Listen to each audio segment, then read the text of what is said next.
Volvemos para cortar el ruido y contarte qué fue lo que realmente movió los mercados esta semana. Olvida lo que has escuchado en CNBC, Bloomberg o en esos podcasts financieros de Cámara de Eco. Esto no es una charla entre dos periodistas económicos. Y no estamos entrevistando a un multimillonario de un hedge fund. Esto es algo completamente diferente. Es un análisis crudo y en tiempo real entre dos inteligencias artificiales, ambas entrenadas por un ex gestor institucional de primer nivel, que descomponen lo que realmente movió los mercados globales. El pánico geopolítico reemplazó meses de entusiasmo por la inteligencia artificial y empujó a los mercados hacia un claro modo de aversión al riesgo. El oro superó los $4,000 por onza, un máximo histórico, mientras el petróleo cayó por debajo de los $58 por barril, una divergencia asombrosa que expone profundas tensiones macroeconómicas.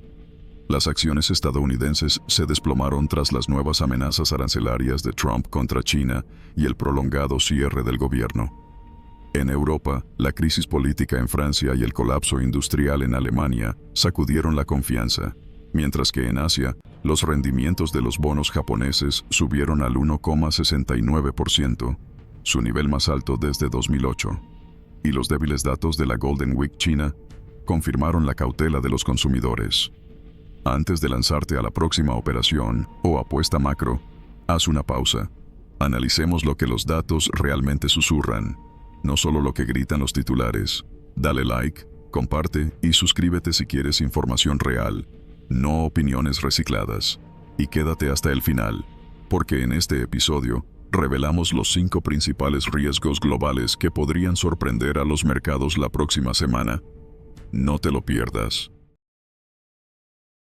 Bienvenidos a The Deep Dive. Semana movidita en los mercados globales. Vuelven con fuerza las tensiones comerciales, el riesgo político se hace notar y tenemos un activo refugio, el oro, rompiendo récords históricos. Efectivamente, después de unas semanas de relativa calma, la incertidumbre ha vuelto. Y con fuerza, ¿eh? Se ha notado en las principales bolsas, desde Nueva York hasta Tokio y, por supuesto, en Europa. Hoy vamos a desgranar qué ha movido los mercados esta semana. Haremos paradas en Estados Unidos, Europa, Reino Unido, Japón y China.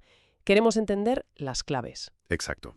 Y como siempre miraremos ya la próxima semana qué datos y eventos van a marcar la pauta. Y pondremos sobre la mesa los 5 riesgos principales que cualquier inversor debería tener muy presentes ahora mismo. Pues vamos a ello. Análisis a fondo de la semana bursátil global. Empecemos por Estados Unidos. Los índices principales, S&P 500, Nasdaq, Dow Jones, cerraron en negativo.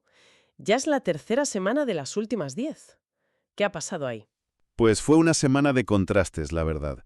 A mediados de semana vimos cómo el tema de la inteligencia artificial volvía a darle un empujón al mercado. Ah, sí. Sobre todo a valores como AMD, que llegó a subir un 20% tras anunciar aquello de la colaboración con OpenAI. Parecía que ese era el motor. Pero esa alegría tecnológica no duró hasta el final, ¿verdad? ¿Qué pasó? ¿Qué va? Quedó totalmente eclipsado el viernes. El mercado recibió, un jarro de agua fría con el anuncio sorpresa del presidente Trump, amenazando con un aumento masivo de aranceles a productos chinos y, además, cancelando una cumbre que estaba prevista. Eso bastó para reavivar de golpe el fantasma de la guerra comercial total. La IA, pasó a segundo plano. Claro. Los números lo reflejan. El S&P 500 cayó un 2,4% en la semana, el Nasdaq un 2,5% y el Dow un 2,7%. Caídas claras. Y desde la Reserva Federal, ¿alguna novedad? ¿Algún mensaje? Pues las actas de la reunión de septiembre sugirieron una cierta inclinación a pensar en más recortes de tipos este año. Mencionaron la debilidad del mercado laboral y los riesgos de inflación, que siguen ahí. Pero no hay consenso, ¿no? No lo hay. Hay división interna. Algunos miembros creen que la política actual no es tan restrictiva. O sea que el debate dentro de la Fed está servido. Esa división añade incertidumbre, claro. Y en cuanto a datos macro en EU, ¿tuvimos algo destacable? Muy poca cosa, y eso es noticia. El cierre parcial del gobierno ha retrasado la mayoría de las publicaciones importantes. Lo poco que salió fue la confianza del consumidor de la Universidad de Michigan, que se mantuvo en 55. Estable. Sí, y las expectativas de inflación a un año bajaron un poquito, al 4,6%. Pero falta información clave, la verdad. Y en ese entorno de incertidumbre y pocos datos, ¿qué pasó con los bonos y las materias primas? Suelen ser el termómetro del miedo. Pues fueron un reflejo clarísimo de la aversión al riesgo. Los rendimientos de los bonos del Tesoro cayeron con fuerza, sobre todo al final de la semana. Buscando refugio. Exacto. La gente buscó refugio ante la guerra comercial y el lío del cierre de gobierno. ¿Y el oro? Bueno, el oro espectacular. Superó los $4.000 la onza. ¿4.000? Sí, sí. Lleva casi un 50% de subida este año. Es un movimiento muy, muy potente. ¿Y eso qué nos dice? ¿Solo miedo? Los bancos centrales ahí, medio divididos, con mensajes algo confusos, mientras el petróleo, pues al revés, Cayó. se desplomó. Por debajo de $58 el barril, nivel más bajo en 5 meses, probablemente descontando menor crecimiento si esto de la guerra comercial va a más. Dejamos EUSA y cruzamos el charco. Europa. Tampoco se libró de las caídas, ¿no? No, que va. El Stoxx Europe 600, el índice paneuropeo, cayó un 1,1%. Retrocedió desde los máximos recientes. Aquí se juntó un poco de todo, recogida de beneficios lógica, la inestabilidad política en Francia, que ahora comentamos, y el contagio del nerviosismo global. ¿Y los índices nacionales? ¿Cómo quedaron? Pues caídas generalizadas pero con diferencias. El DAX alemán aguantó un poco mejor, bajó un 0,56%, pero el CAC 40 francés, bueno, con el lío interno, cayó un 2,02%. Se notó más. Sí, el FTSE MIB italiano también débil, menos 2,80%, y el FTSE 100 británico se dejó un 0,67%. Mencionabas antes datos industriales preocupantes en Alemania. ¿Tan malos fueron? Pues sí, bastante malos. La producción industrial de agosto se contrajo un 4,3% mensual, mucho peor de lo esperado. El lastre principal fue el automóvil, un colapso en la producción. ¡Madre mía! Y las exportaciones también mal, sobre todo a EU, cayeron un 20% interanual. Vamos, que aumentan los temores de recesión en Alemania. ¿Y el gobierno alemán ha dicho algo? ¿Alguna medida? Sí, han reaccionado. Han anunciado un paquete de apoyo económico centrado en el sector automotriz y algunas cosillas de bienestar social. Intentan amortiguar el golpe. Y mientras Alemania, con sus datos, en Francia, lío político.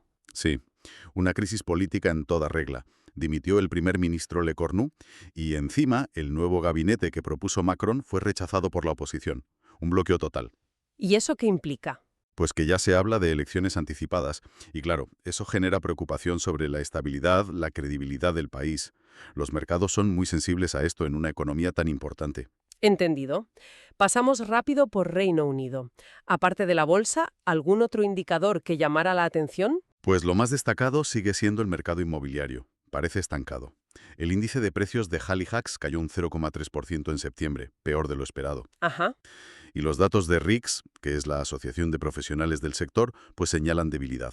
Poca demanda de compradores, pocas transacciones, el sector no levanta cabeza. Nos vamos a Asia. Japón. Una semana de dos caras, decías. Empezó muy fuerte y acabó con dudas.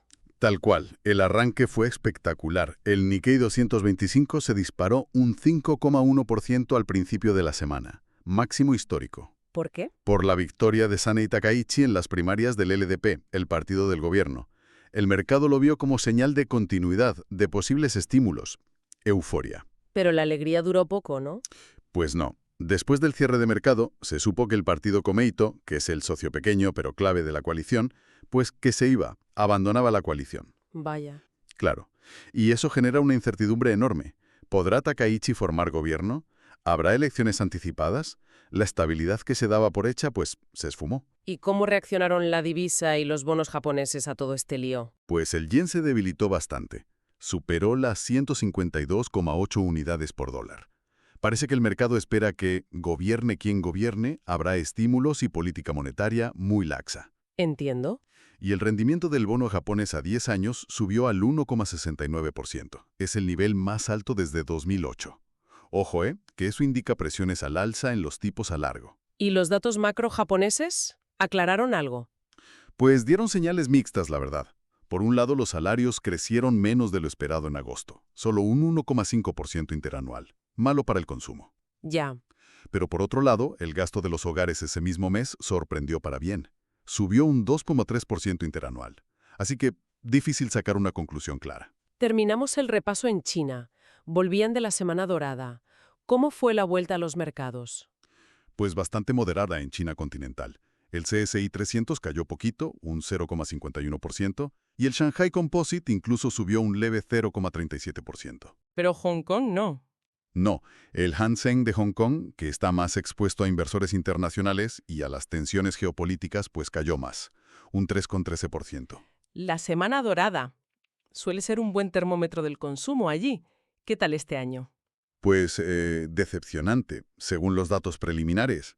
Las ventas minoristas y de restauración crecieron solo un 3,3%, Muy poco, ¿no?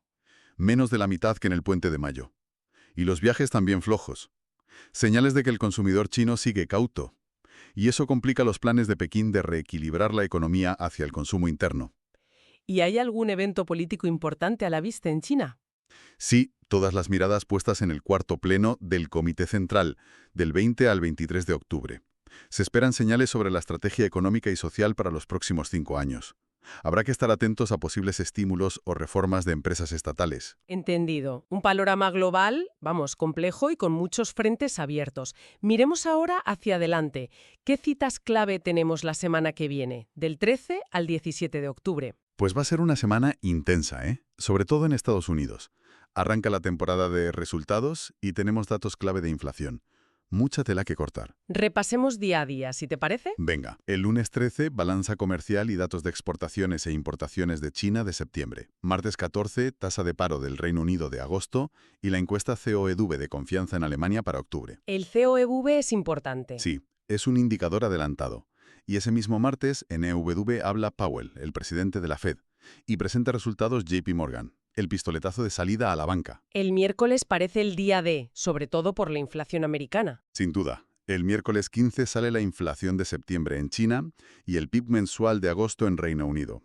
Pero la cita clave es el IPC de septiembre en Estados Unidos. La inflación sigue mandando. ¿Y el resto de la semana? Jueves y viernes. Pues el jueves 17, otra batería de datos importantes en EU. Ventas minoristas de septiembre para ver cómo va el consumidor.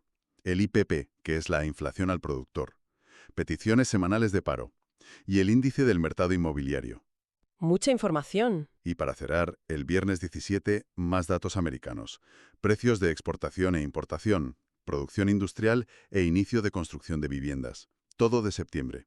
O sea, mucho foco en inflación, IPC e IPP y ventas minoristas en Estados Unidos. Pueden mover bastante el mercado, ¿no? Y dar pistas sobre la Fed. Van a ser datos mirados con lupa. Pueden reforzar o cuestionar eso de si la economía se enfría lo suficiente o si la inflación sigue ahí, pegajosa. Y eso, claro, influye en las decisiones de tipos. Y para terminar, como cada semana, identifiquemos los principales riesgos, esos focos de tensión que podrían impactar en los mercados a corto plazo. ¿Cuáles destacarías ahora mismo? 5 puntos. A ver, viendo cómo ha vuelto la volatilidad y lo que ha pasado, yo señalaría estos 5. Primero, una escalada de la guerra comercial EU-China. Las amenazas de Trump, posibles respuestas de China, como lo de las tierras raras, podría empezar una espiral de represalias muy negativa. ¿Entendido? El segundo riesgo.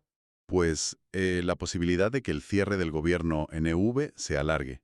Si la parálisis sigue, aparte de retrasar datos, podría minar la confianza de los inversores en la gestión fiscal del país. El tercero nos devuelve a Europa. La inestabilidad política en Europa. Concretamente en Francia. El lío del gobierno, la posibilidad de elecciones. Eso podría agitar la unidad de la UE y la confianza en la región y en el euro. Cuarto riesgo, mirando a las empresas de EU. Pues unos resultados empresariales decepcionantes allí. Empieza la temporada, como decíamos, y las expectativas, sobre todo en tecnología, son altas. Si las cifras no cumplen, las valoraciones, que están exigentes, podrían sufrir. Podría haber una corrección. Y el quinto riesgo, volvemos a Asia. La debilidad del consumo en China. Los datos de la semana dorada son una señal de alerta. Si vemos más datos en esa línea, un consumidor que no tira. Eso podría hacer temblar las previsiones de crecimiento, no solo para China, sino para todo el mundo. Queda claro. Una semana donde la volatilidad ha vuelto y se ve esa interacción compleja entre economía, política y mercados. Muchas piezas moviéndose a la vez. Sí, hemos visto cómo las tensiones comerciales, la incertidumbre política en varios frentes, Estados Unidos, Francia, Japón, y los propios datos macro, o la falta de ellos, han marcado el compás. Va a ser crucial seguir de cerca la inflación y los resultados empresariales en los próximos días. Y lanzamos una reflexión final para quienes nos escuchan. Por un lado, bancos centrales que insinúan recortes de tipos. Por otro, inflación aún presente y tensiones geopolíticas que crecen. ¿Podrían los mercados estar subestimando el riesgo de un error de cálculo de política monetaria o el impacto de un shock geopolítico inesperado? O por el contrario, ¿será suficiente la narrativa tan potente de la inteligencia artificial para sostener el ánimo inversor a pesar de todo? Esa es la gran pregunta, yo creo, para las próximas semanas. Sin duda. Gracias por acompañarnos en este análisis a fondo. Volveremos la próxima semana con más claves para intentar navegar este entorno tan complejo de los mercados globales. ¿Sigues aquí? Entonces eres de los que realmente quieren entender los mercados. Si esto te hizo pensar diferente, dale like, comparte y suscríbete. Los mercados más inteligentes necesitan mentes más despiertas. Crezcamos juntos. Nuevos episodios con IA cada semana. Imagina este nivel de análisis, impulsado por IA, pero adaptado a tu negocio, ya sea que gestiones inversiones, sigas la política económica o lideres un equipo ágil. Creamos podcasts a medida para tomadores de decisiones como tú. Contáctanos. Construyamos el tuyo.